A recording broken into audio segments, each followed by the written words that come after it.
dhibaatadun oo dadka dul saaran sidii lan ka qaadan lahay ciidamadii daacaddu ahaa madaxweyne Cabdicasiis Xasan Maxamed Laftagareen ee marar kala duwan ku dagaalamay duleedka magaalada Baydhabo gurmadyo kala duwan ayaa maanta gaaray waxay soo saareen digniintii ugu dambeysay iyagoo ku dhawaaqaya inay mar kale gacanta ay ku dhigi doonaan magaalada Baydhabo waxaan kula wadaagi doonaa xogo faahfaahsan oo laga helayo duleedka magaalada Baydhabo ciidamada dowladda federaalka Soomaaliya iyo kuwa daraawiishta dowlad goboleedka Koonfur Galbeed oo heegan la geliyay iyo xogo faahfaahsan oo laga helayo xaalad cakiran oo ka jirta duleedka magaalada Baydhabo ee caasimadda ku meel gaar ku ah maamulka Koonfur Galbeed Soomaaliya ayaan muuqaalkan idin kula wadaagi doonaa soo dhawaada daawadayaal waa maalinimo markaasi Arbaca taariikhdii ku aasaysan tahay 29ka bisha 7 ee Julaay sanada 2026 haddii aynu ku bilowno ciidamadii daacaddu ahaa madaxweyne Cabdicasiis Xasan Maxamed Laftagareen ee sida awoodda xukunka looga tuuray ku sugnaa duleedka magaalada Baydhabo oo uu horkacay ugaas waa markaasi afayeenkii maamulka Koonfur Galbeed Soomaaliya ugaas Xasan Cabdi Maxamed markan waxay soo direen hanjabaadyo kala duwan iyagoo ku sugan duleedka magaalada Baydhabo waxay tilmaameen inay la wareegi doonaan duleedka magaalada Baydhabo ama agagaarka aaraada xaafadaha magaalada Baydhabo hub iyo markaasi ciidamo xoogan ayaana gaaray iyadoo dhawaan ciidamo fara badan ay ka goosteen ciidamadan daacaddu ah Cabdicasiis Xasan Maxamed Laftagareen ee ku sugan duleedka magaalada Baydhabo waxay tilmaameen in markaasi si awooda looga tuuray xukunka waxayna sheegeen in markaasi duulaan uga yimid xamar looga qaatay dowladda Koonfur Galbeed Soomaaliya markaasi maamulkii uu horgacay Cabdicasiis Xasan Maxamed Laftagareen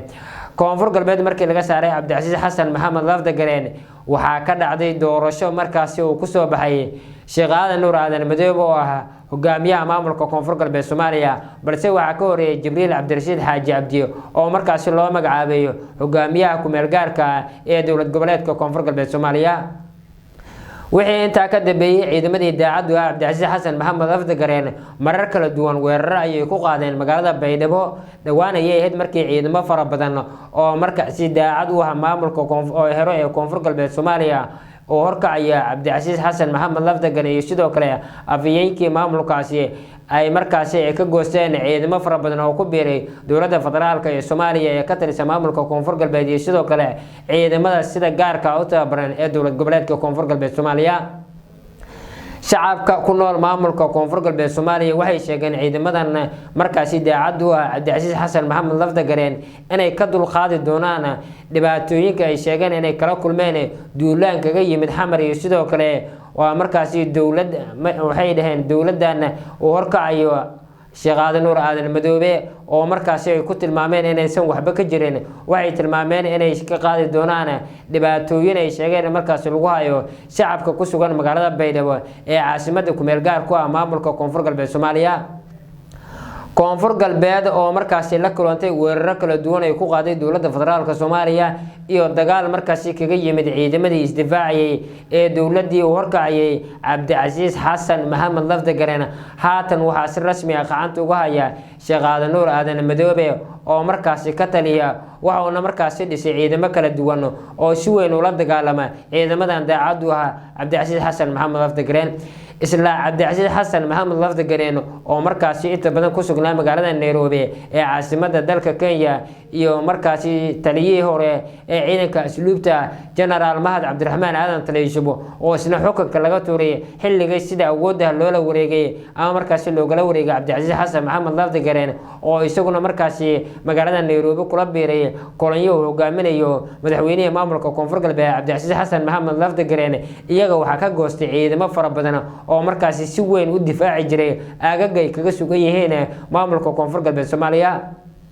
ciidamadaasi dowladda ay u goosteen waxaana markaasi beelisiya markaasi mushaaradkooda bixiya dowladda federaalka Soomaaliya kadib markii ay ka goosteen ciidamadii daacaddu ah Cabdicasiis Xasan Maxamed Laftagareen ayna ku biireen ciidamada uu hogaamiyo Sheekh Aadan Nuur Aadan Madoobe oo ah hogaamiyaha maamulka Koonfur Galbeed Soomaaliya ee doorasho markaasi xubnihi la tartamaya qaadaceen oo kamid ahaa madaxweynihii hore ee dowlad goboleedka Koonfur Galbeed Shariif Sheekh Xasan Shariif Sakiin oo markaasi isagu si weyn ula loolamayay doorashadii ka dhacday magaalada Baydhabo waxa uu sheegay inuu banaanka ka yahay oo markaasina uu meel adag ka istaagay doorashadan uu sheegay inay dowladdu ay markaasi ay sida awoodda ku siisay Sheekh Aadan Nuur Aadan Madoobe wixii intaa ka dambeeyay cadaadisyo kala duwan ayuu kala kulmayay waa markaasi madaxda sare ee dalka madaxweynaha hore ee maamulka koonfur galbeed Soomaaliya wada hadal ayuu diiday waxa uu sheegay inuu dagaal u la gali doono dawladda hogaamiyo Sheekh Aadan Nuur Aadan Madoobe maanta digniin kale ay soo saareen muuqaaladan aad arkaysaan waa ciidamadii daacadu ahaa Cabdicasiis Xasan Maxamed Lafdagaren mar kale waxay dalbanayaan in markaasi ay la wareegi doonaan caasimada ku meel gaarka ah maamulka koonfur galbeed Soomaaliya ee Baydhabo buuraha Kaba iyo sidoo kale gobolada kalena ee Baydhabo waxa ka soconaya dhaqdhaqaaqyo hoose oo wadaan ciidamada daacadu ah Cabdicasiis Xasan Maxamed Lafdagaren waxa ay doonayaan in mar kale ay dib ula wareegaan hoggaanka maamulka koonfur galbeed Soomaaliya